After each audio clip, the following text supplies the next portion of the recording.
There is something all of you believers need to stop doing. I said all of you, because I'm not doing this.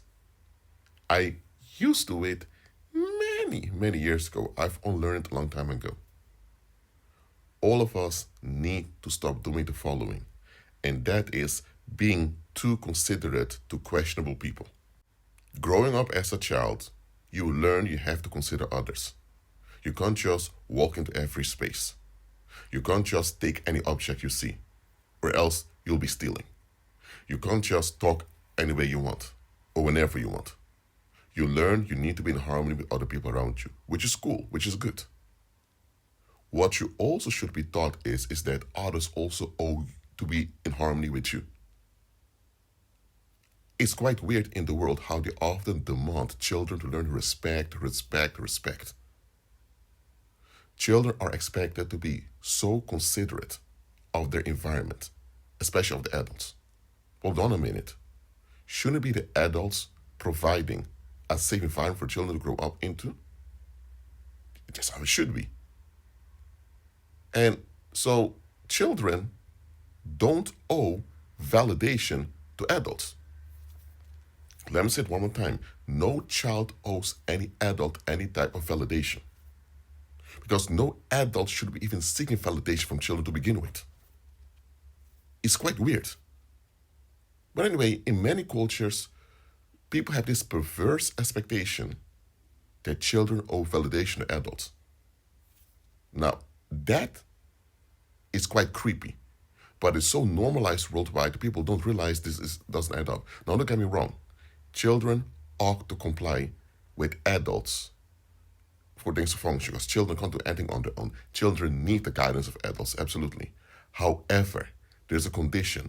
The adults, whether it's their parents or uncles or just random adults around, they ought to be trustworthy and safe. No child owes any compliance to any adult that is not trustworthy nor safe. Simple as that. So what these churches are telling you when it comes to your parents, that you owe honor to your parents unconditionally? No. Neither as a child, especially not as an adult. You do not owe anyone, not if your parents, any honor if they are not honorable. Because to honor someone that's not honorable is to put yourself and others in danger. So why does the world teach you this one-sided loyalty? Because that's the only way the world can function. Worldlings out there want to escape. If they can't escape, they seek victims to escalate upon. So society is this narcissistic movement in which adults all escape in a pattern together, and anyone who doesn't validate that pattern, they attack or they discard. That's society. You don't give in to what the public wants, you're discarded, you are abandoned, you end up starving and dying. Because you can't get a job, you won't have friends, you won't have a partner. You know how it goes. And things are arranged in such a way that if you don't give in to the public's restrictions, you're finished. That is society. Society is a narcissist. I've explained this plainly on this channel. Those with radical acceptance, they accept this for what it is, and they realize, okay, what can we do about it? What can I do about it? Those in denial end up being part of the problem eventually. And that's what I'm talking about now. Some of you believers are part of the problem. Because many of you believers, you are so considerate to people who are questionable. You are so considerate to people you should have walked away from a long time ago. You are so considerate to people at the expense of your own well-being and the well-being of others. Now, I'm not teaching you to be selfish, as if selfishness is a good thing. Selfishness is not a good thing at all. You need to be in harmony with other people. Absolutely, that's human. What is not human is when you are out of balance continuously. You can either be out of balance by being narcissistic, always only think about your own gratification at the expense of other people, which is wrong. But you can also be out of balance by behaving like you don't matter at all. It's all about what other people want. Both are wrong. Both are extreme and both are detrimental to both your own well-being and well-being of those around you. And both of them goes against the will of the Heavenly Father. Both of them even go against common sense in nature. You're there, they're there, should be harmony. Things have to be worked out. When you're in a situation where there is one-sided loyalty, in a sense that there's a one-way street. People expect you to be loyal and considerate of them, but when it's their turn to be the same towards you, you're an option. I'm telling you, you should recognize such situation for what it is and get the hell out of there as soon as possible. Do you hear me? You need to get away from such people and from such situations as soon as possible. I don't care if you have to change jobs. I don't care if you have to change location, move to another place. I don't care if you have to be unemployed for a while. I don't care. The moment you notice one-sided demands on your part, the moment you notice that it's you who's expected to behave, be considerate, look after other people, watch your mouth, watch your behavior. When it comes to you, you're an option. They tell you a no is certain. You may get a yes, or they tell things like, well, do good, don't expect anything in return, or they tell you, well, nobody owes you anything. Or when it comes to you, they always have some statement that excuses them or relieves them from obligations towards you. But when you do something or you refuse to do something and it doesn't favor them, my God, they're willing to arrest you, press charge against you, or they just bluntly ignore you and ghost you. If you find yourself in such a situation, I'm telling you, get the hell away from there. These people, they don't want to deal with reality. They don't want to face themselves. They don't want to own up to stuff. They are in idolatry. And anytime their false expectations don't work out, and because those are false expectations, they will never work out. So anytime their idols fail them, which is bound to happen, they will look for victims. People in idolatry, that's how they are. When their idols fail them, which will always happen, instead of owning up that they have a negative will, they want something that doesn't end up, instead of admitting that the problem is their own attitude, they want to put the blame anywhere else than with their own attitude. So they will look for an outlet to relieve themselves from the stress and unrest that has accumulated inside of them. And when people do this in a group, that's quite dangerous. Because when people operate this way, they are opening up themselves to evil spirits. And they're also triggering negative outcomes to happen around them. And let me tell you, when you are around people like that, they've already dehumanized themselves by not being fully human and taking accountability for their part. As a human being, it's not all on you. It's not all on you. Others owe you too. It's not just you that always have to behave all of that. Others owe you too. So being human also means admitting you are a vulnerable and fragile creature. You owe others owe you too. Being human also means you're longing and looking for balance with other people. Now, some people are mentally ill. And because they're mentally ill, they need help, they need intervention. That's different. I'm not talking about mentally ill people. And by the way, even if someone is mentally ill, if being around them is damaging for you, you need to keep your distance. It's not because that other individual intends to harm you. No, they're not. They don't intend to harm you. They're mentally ill. They need help.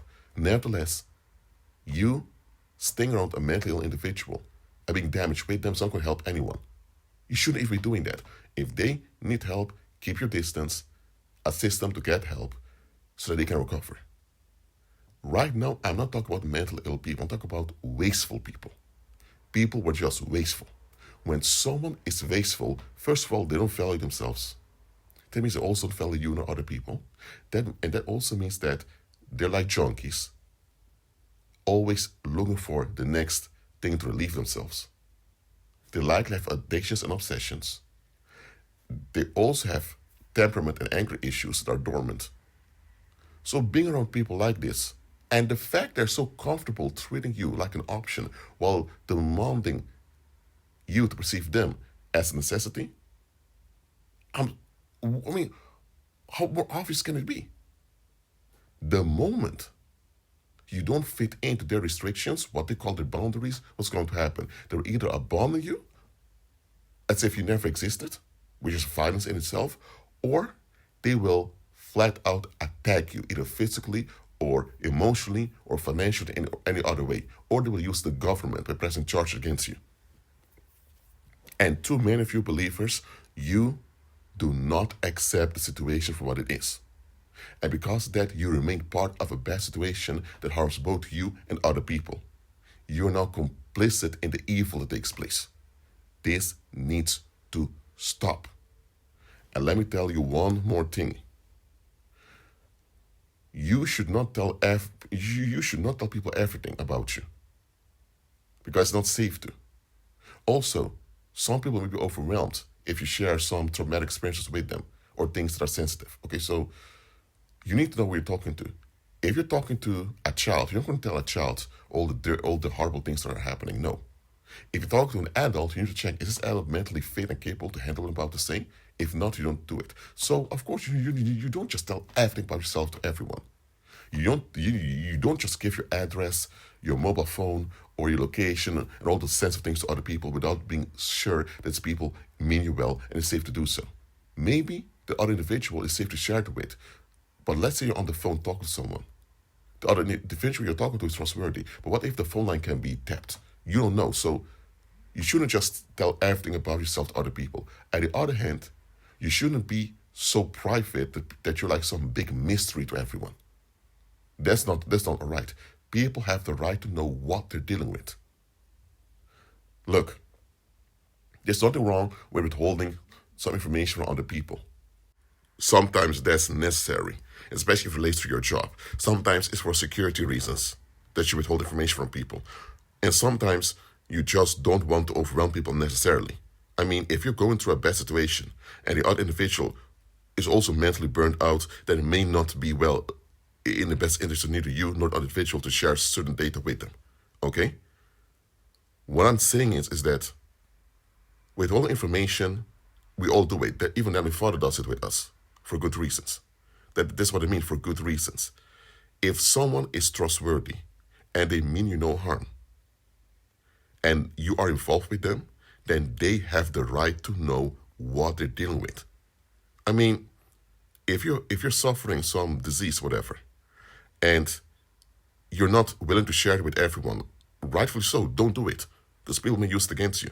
But if you're involved with someone who's actually there for you, helping you out, and they're proven to be loyal towards you, then they should know that you have this disease so they can consider you. For you to withhold this information from an individual who's proven to be loyal and good towards you, if they later found out you were having this disease and you didn't tell them, they're going to think, what? Even a judge in a courthouse will look at the situation and think, what the heck is this? But okay, again, you need to pray and fast and let the Holy Spirit guide you in when to reveal things to other people, okay? Because God knows everyone. God knows how everyone will react. God knows all the outcomes. So you need to trust Him. But apart from that, let me tell you one thing.